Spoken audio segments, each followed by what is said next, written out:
Okay. Good morning, everyone. My name is Varel with Flow Roofing, and I wanted to re-record this because I sounded like such a stiff in the last video. I think I was nervous, obviously.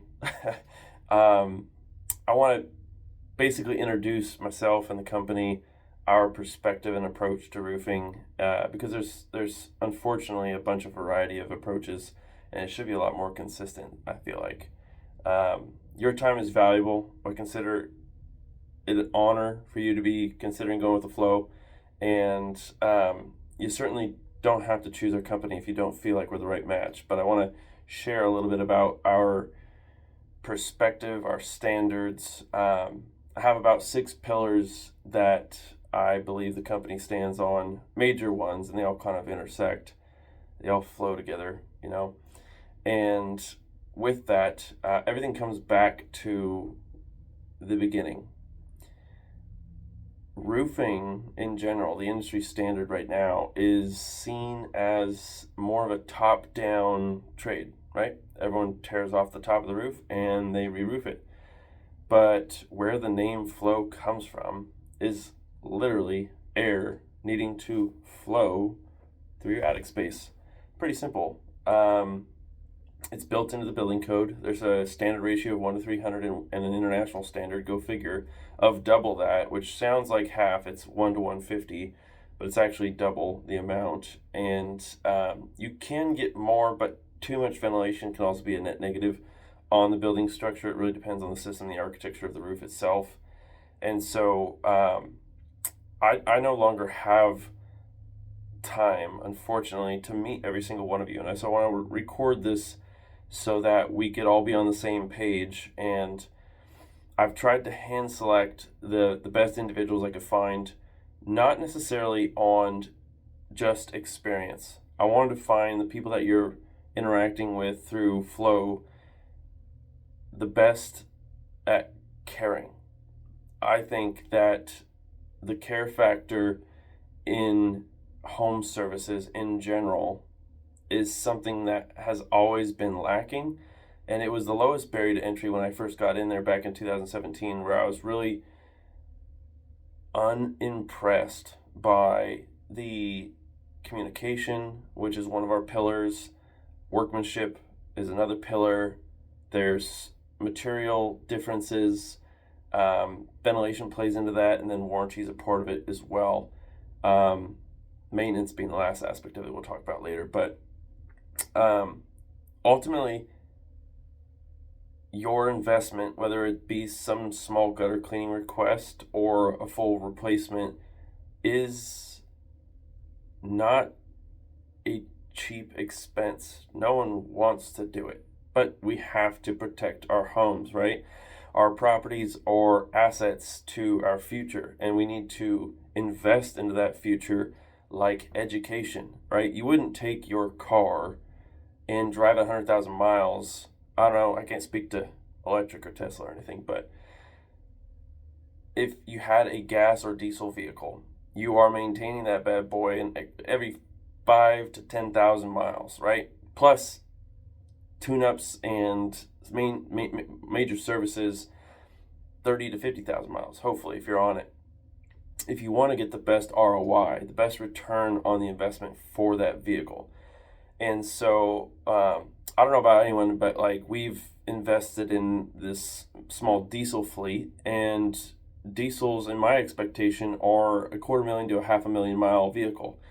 How do you make that vehicle last as long as possible when you got roofers romping on the trannies and gassing all the exits, right, to get on the highway? So you have to maintain these vehicles, especially when they're under load, right?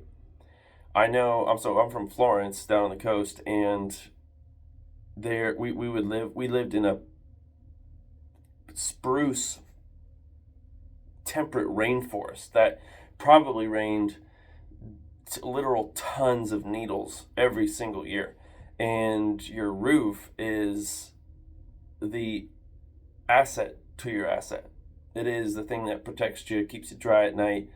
But you know what? If you don't maintain it, you get an ice storm or something, you could have little miniature ice dams where your moss is that pops your shingles and you get a windstorm, right? So as I'm recording this, it's December 8th, and we're about to get our first 5 inches of major precipitation here for the Northwest. And from Seattle down to Eugene, it's not going to be a mist. It's going to be something pretty torrential. We don't know. We're going to go with the flow here. So I hope everyone's ready for it. I hope you cleaned your gutters, because all the problems will show, really. And so I'm preparing the team here as we get ready. We're going to basically have all trucks on standby for emergency services, because we've had this over the weekend happen where we turn on a 24-hour service, and the demand is actually a little overwhelming. And so I'm like, oh, hold on, we're not ready. Shut it down. Let's wait. And so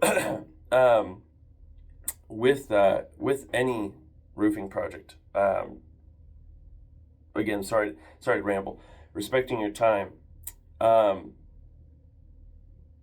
communication is one of the pillars of any successful relationship. We're not even just talking about roofing here.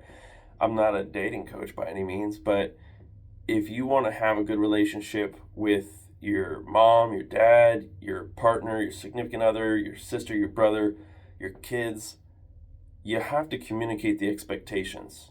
And where assumptions are made, failure happens, right? If anyone's left wondering what's going to happen next, in my perspective here at Flow, we're failing at setting those expectations, failing at the communication necessary to make sure that you have a smooth flowing project, right?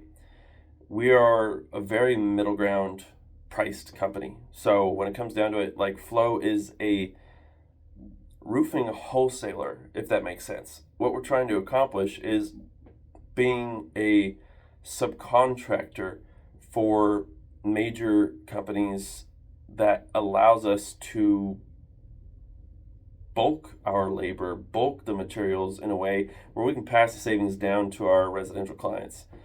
And with that, providing that value requires teamwork, right? And I can't believe I actually didn't put that as one of the pillars, but we are nothing without the team. You have reception, you have your onboarding, you have your production teams, you have your project managers, there's the admin that's taking care of all the back end.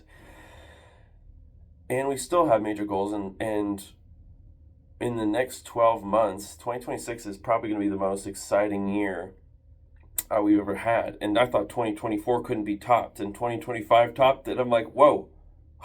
Well, it only topped it because we were able to help as many people as possible as we did. And I think that we can even do better. There is so much room for improvement everywhere. We're not perfect. Perfection is a continuously moving goalpost that we pursue on the daily. And so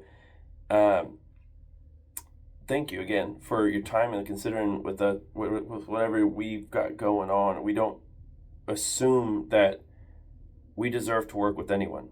We want to earn that right. And anyone who calls is an opportunity to create that relationship where foundation is the beginning of everything. If you can't answer the phone, right? There's so many roofers, contractors in general, that still can't answer the phone. And 7-8 years ago, I was glued to it. I still have the same phone number as when I was in high school, right? And so if a client reaches out and I answer the phone, I try to explain to them that hey, you can reach out anytime. This is my life. I live, eat, and breathe roofing 8 days a week for the last 8 years. There's a dream behind Flow that I'll explain in a different video, but we have some fairly lofty goals. I really want to make sure that we can provide the best experience for everyone in residential, commercial, flat roof, and to provide a full service in-house team where we don't have to rely on subcontractors. That was the beginning of everything. You have to have a team in order to grow at a certain point. And that's the epidemic of Portland and the greater region at all, is these paper contractors who will just treat you as a number and then sub everything out. So I've tried over the last couple of years to invest in the best people I could find. I've touched individuals that have worked with all the major competitors, and I kind of know where we're at. I'm pretty stoked about the people that we have on the team because I know I don't have to worry about the workmanship. I know they're following the systems for the communication. I know that the team is relatively self-sufficient. Now it's all about duplicating everyone's role and training to the nines for the next 3 months. You have to understand, we're in December. Peak season for me, at least, always started in February because people can, if they walk out their driveway, everyone wakes up from their hibernation in February, and there's a tiny little hint of spring. There's little buds starting to pop, and then March they all start to leaf, and then boom, we're off to the races, right? And so off to the races in that, if you want to avoid these monopolistic price increases that all these manufacturers put down, I can't even control prices. I try to buy in bulk for everyone to pass that savings along, which allows us to stay competitive. But ultimately, like, this inflation, if you really believe that's what's going on, is creating this scarcity effect in roofing that pushes demand. And it's the manufacturers that are making it happen, like creating this false fear for property owners that they're going to miss out on the better savings, right? And so back to the pillars, okay? Try to keep this as short as possible. I thought I was like, going to be able to do this in 5 minutes. I think we're way past that. But communication is just one of it. Workmanship is the second pillar. You will not have good workmanship without proper communication. Proper communication entails proper training. If you don't have the proper training and communication, how can your workmanship be at the standard where you expect it to pass an architectural, commercial, new construction inspection, let alone manufacturer requirements, let alone NRCA requirements? What if you have any other entities making sure that you've double crossed your T's and dotted your I's, right? At that point, you want to make sure that you don't have to worry about coming back to that project, which is like the biggest error a roofer can make. You show up once, maybe the project takes a couple days, weeks, or in some instances rounding commercial, but you do not want to have to go back if it's not necessary, which means that you've created the process, you've created the safety plan, you've created the documentation, you've created the work orders for production, you've outlined the details, the project managers have entailed and communicated all the details required in the project for their crews. At that point, there should be no need to ever go back to a project. And so I'm excited to actually announce that in 2026, which is crazy how fast we're going, we're sneaking up on our 10-year anniversary, which is absolutely bananas. And I think that, some guys in the industry be like, "Oh, Flo, why aren't you bigger?" We're taking our time because we're trying to grow something that is substantially different than anything I've seen in the industry. And then I've been to the conferences. I've seen what the competitors doing. I've done read The Roofing Machine that Martin Pettigrew wrote. It's a beautiful book for the industry. And though those aspects are at the foundation of flow, we are ultimately creating a little bit something more special. There's an aspect of flow that almost seems to have its own energy, and I'm really trying to be in tune with that to share those vibes, to make sure that we can align with the frequencies of our clients, to make sure that their needs are met, with that we're actually listening properly, back to communication, right? And so when are we actually going to talk about roofing here?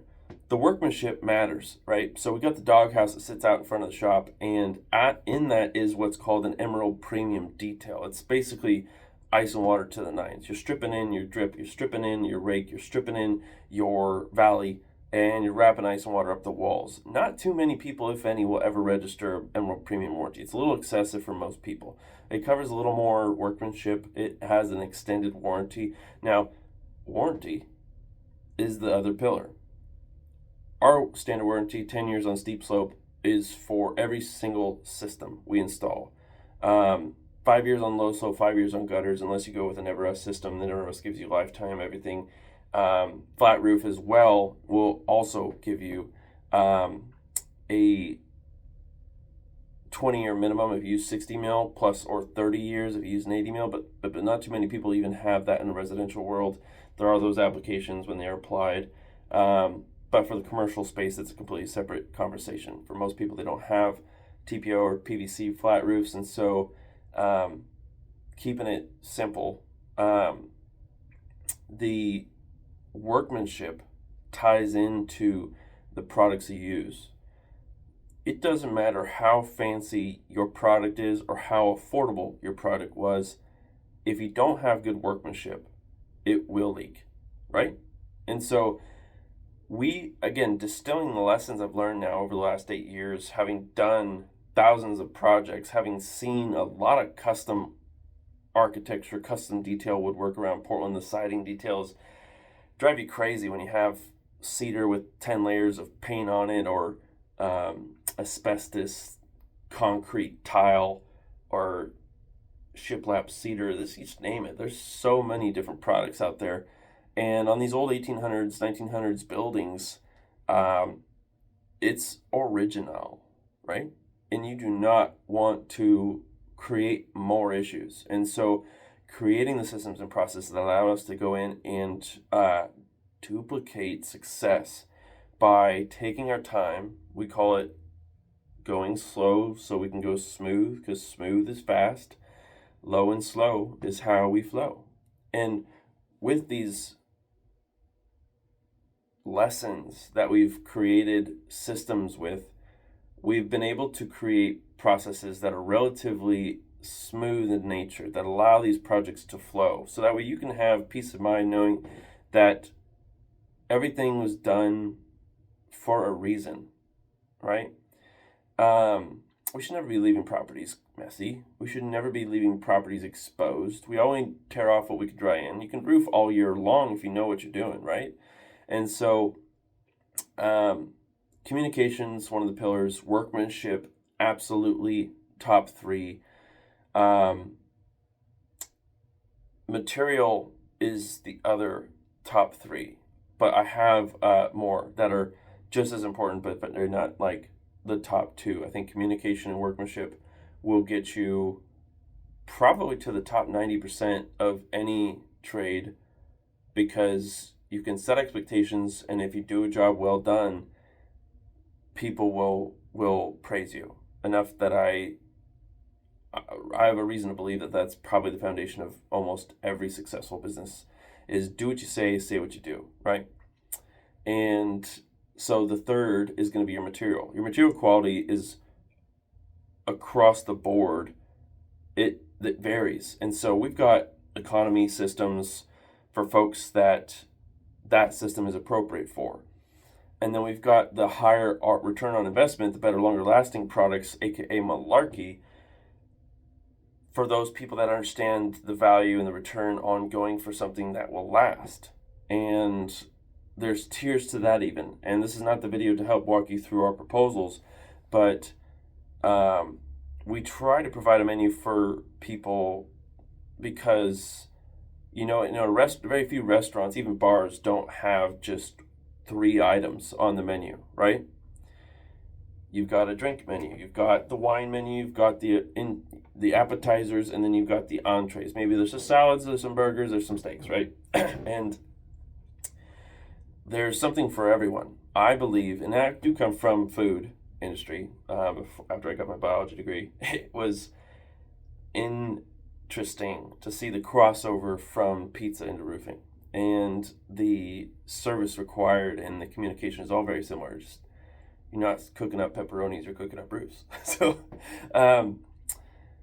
all that being said, the material matters, right? And so, some people are not going to even consider the metal roof, although I would say that because we have in-house sheet metal guys and in-house gutter crews, we can provide and extend further value on metal better than any other product. If you broke it down price per square foot over the years that you had to spend on that square foot, say if you stayed in a building for 30 plus years, metal ROI beats out anything else on the market. when it's done properly, right? When your flashing detail is correct, when you're squared up and ready to flow. So, hard to beat metal, I will say. But not every metal is the same either, right? So we use Taylor metals out of Salem. They typically have a Kynar coated for anything 24 gauge or thicker. I wouldn't recommend going 26 gauge on much, but there's exposed fastener pole barn corrugated metal that has its place. But now I'd say if you're going to go corrugated, this tangent now, but if you get the exposed fastener, they got the caps now on the newer screws that have a metal cap that protects the neoprene. Definitely invest in that. It costs you extra, 25 cents plus per screw. But you're not going to have to replace those screws in 10, 20 years. They might last you 30 plus, right? And you get a good bite on there that hold forever. So material matters, right? There's a spectrum of products. You wonder why Walmart shoes fall apart in a week versus a nice pair of like Danner boots that has the craftsmanship of being hand stitched, right, with quality leathers. Can't compare the two products, right? There's an aspect of all these pillars that gets tied into the next two pillars. Ventilation is the forefront of where flow comes from. Again, air needs to flow through your attic space. It's built into the code, right? It's not even just residential. For commercial buildings, steep slope as well, there's ventilation requirements for multifamily that are ensuring that both air quality, building efficiency, and product lifespan are the priority of, those are benefits of the purchase.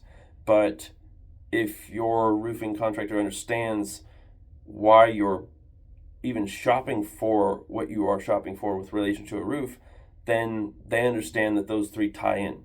The ventilation components for building efficiency, maximizing product lifespan, and air quality plays a factor into that, but really no one really kind of like focuses on that because they're not drawing air typically from the attic space for HVAC. It comes from the roof in commercial space with your RTUs.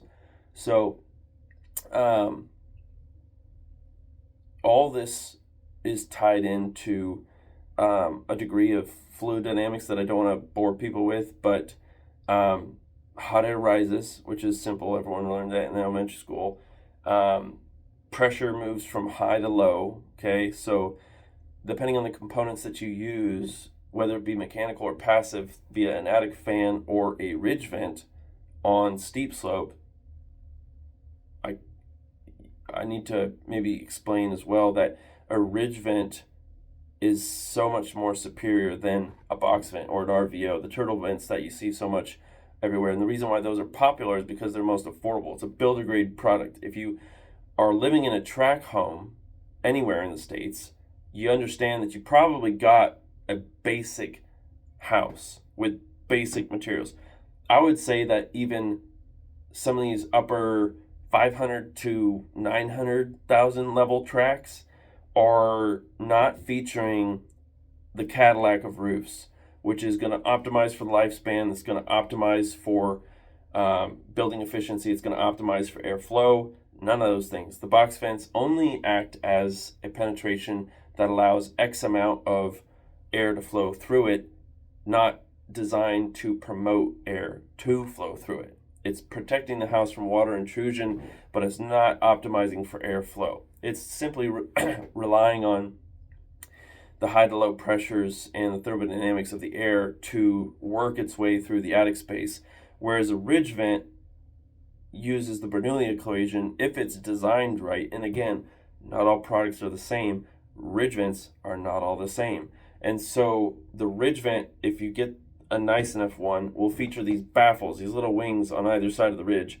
And on the back side of the baffles, there's a little high pressure vortex that's happening as the air flows over your ridge, okay? And this is not rocket science. You can watch all the YouTube videos you want on it. That negative pressure is the reason why planes fly in the air, and the reason why air flows out your attic space, because that negative air pressure, even with a small breeze, is pulled out of the attic space, but only when you have a balanced amount of intake, right? So Manufacturers like to see a 50-50. The upper ratio is 60-40, 60 intake, 40 exhaust. I would say that 50-50 is best if you don't go with the ridge vent, 60-40 if you have the ridge vent, but only when you balance the intake, both locationally, geographically on the roof, but also in quantity based on the what's called NFA, net free area of both components. So it's an equation that's balanced out, and hopefully it makes sense that you'd have twice as much linear feet of intake as you have exhaust, because there's typically two sides of every ridge, right? 2 to 1. So that may be quite a ramble, and it may be too in depth for this video. I thought I would just maybe go off on a tangent a little bit. I'd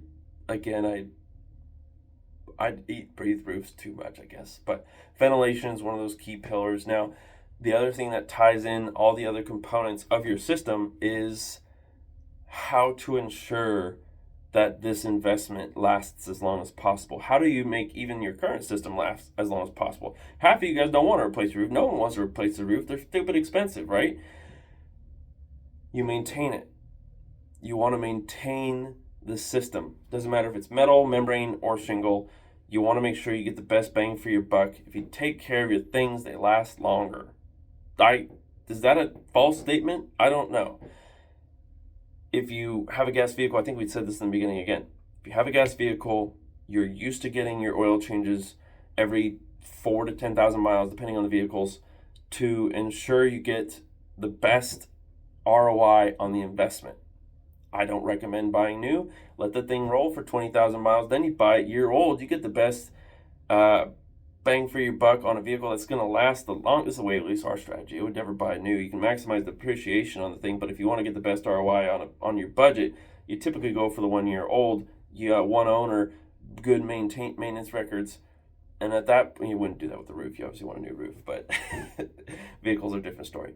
I'm still trying to figure out whether to go Duramax or Power Strokes. I'm trying to figure it out. They're both heavy players, but the Power Strokes got more power. The Duramax are smoother. That may be a little too much again for this video. We're about to hit a half hour. We thought we were going to last 5 minutes. So good workmanship, proper maintenance. Back to the maintenance. It's in the commercial space for membrane warranties.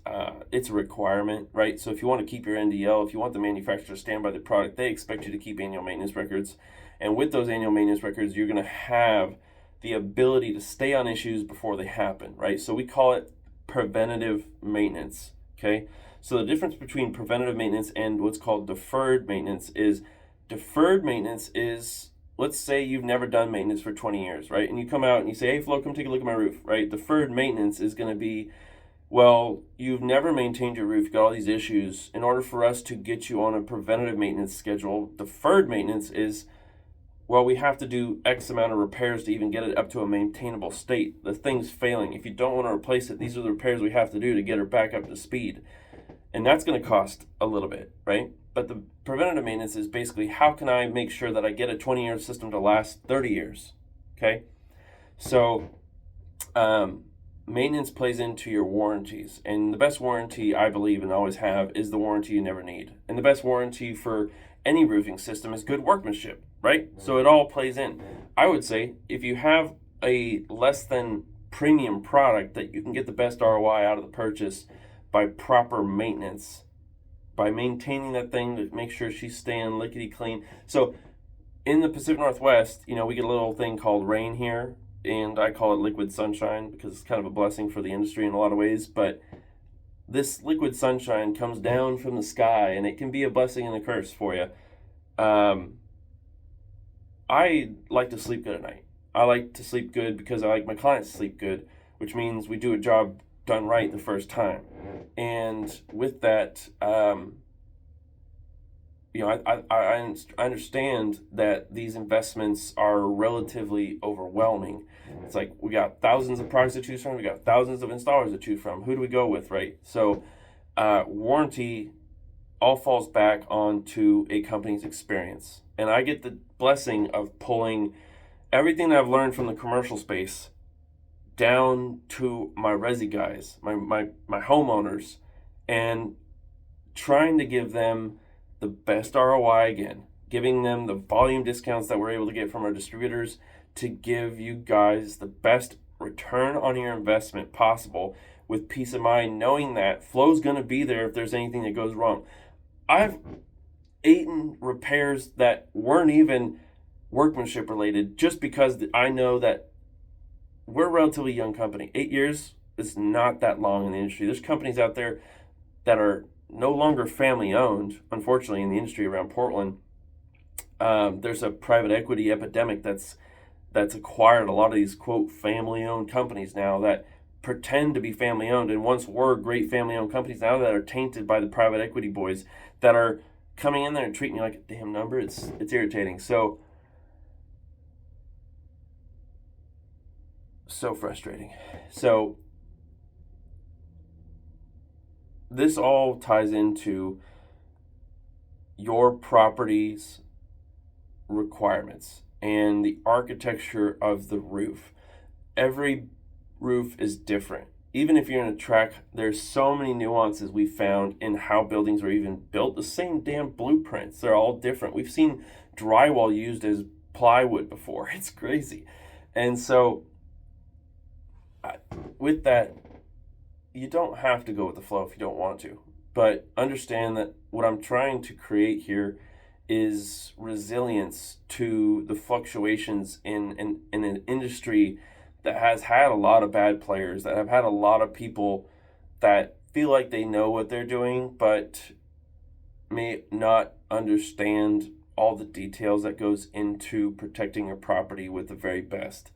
And, with flow, the idea is that we wanted to be a platform for clients to get accurate, detailed, precise information that allows people to make better decisions in their journey through uncertainty. And it's an education process. People aren't driving down the highway thinking, I can't wait to get my roof done. But it should be like that when you go with the flow, in my opinion. Shoot, I'm stoked that we decided, so we've got a whole thing that we're stoked to release in 2026, but quite the ramble. If you made it through this, I appreciate it, but if you didn't, I completely understand too. So with that, happy holidays to everyone. Hopefully you had a good Thanksgiving, and going into a Christmas and New Year's, I think everyone deserves the very best, especially with all that's going on in the world. Treat people like you want to be treated. Say hi to the neighbors a little more than you probably have been recently. It's just we're so secluded with social media that I feel like we deserve each other. We deserve more human experience. And that's counter to what the social medias would tell you. But I like to try to keep these things a little low budget. Obviously it's not like I don't got fancy music in the background or anything. You probably can't handle the reverb in the background. But it's important that you understand. And here I feel like from the guy that used to be your inspector, the first couple hundred roofs that we did, I was everyone's inspector, I was everyone's project manager, I was everyone's quality control. I returned the materials, I did all the little things, right? For better or worse. And now I've instilled opportunity for the team to give you guys a better experience than I ever could.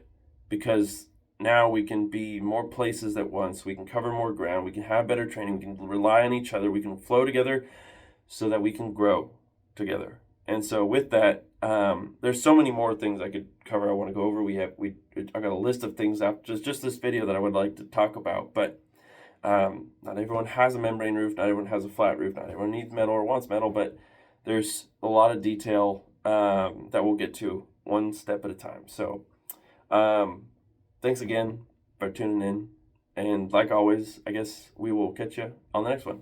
Ciao.